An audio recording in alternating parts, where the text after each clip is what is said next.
Kalaulah teman tanya kepada Koma, apakah maksudnya momen-momen sweet? Momen-momen sweet ini ialah detik-detik yang singkat, detik-detik yang kecil yang membangkitkan elemen-elemen positif di dalam kehidupan kita, seperti kasih sayang, elemen kebahagiaan, elemen syukur yang akhirnya memberikan kesan yang mendalam kepada kesejahteraan mental kita.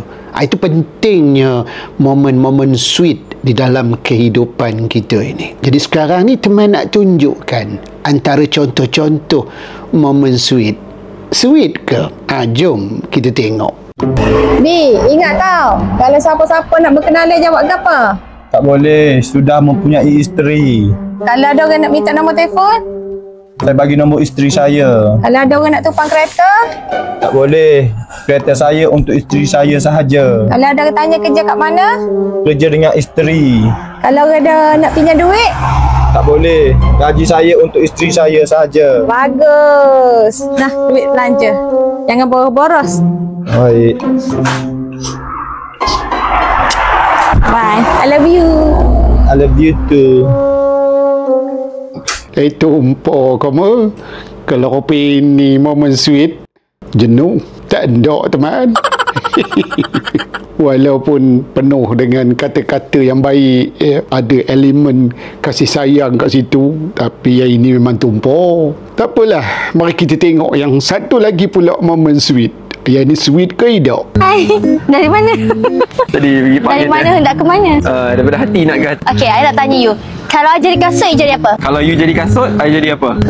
I jadi lantai supaya boleh dipijak-pijak. Astaghfirullahaladzim, tak sih langsung. Tak, kalau I kasut, you stokin lah. Kenapa?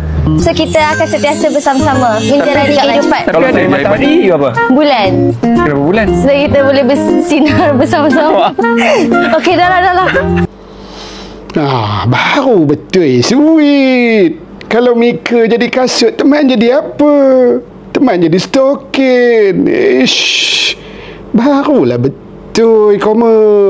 Inilah dia. Sekarang ini kalau sweet aja, orang akan merujuk kepada fenomena buzz. Tapi teman teringat jugalah satu momen yang begitu sedih pasal Bella Astila ini. Bukan momen yang dulu tu, tapi sepanjang yang teman petia, momen yang paling sedih ialah bila dia menyanyi lagu Dengarlah bisikan hasrat hati yang merindu menjelma kembali.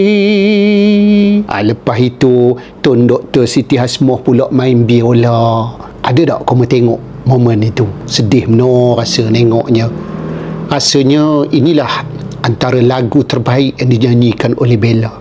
Jadi bila ada momen sweet, ada juga momen sedih. Inilah asam garam kehidupan kita. Suka dan duka yang harus kita tempuh.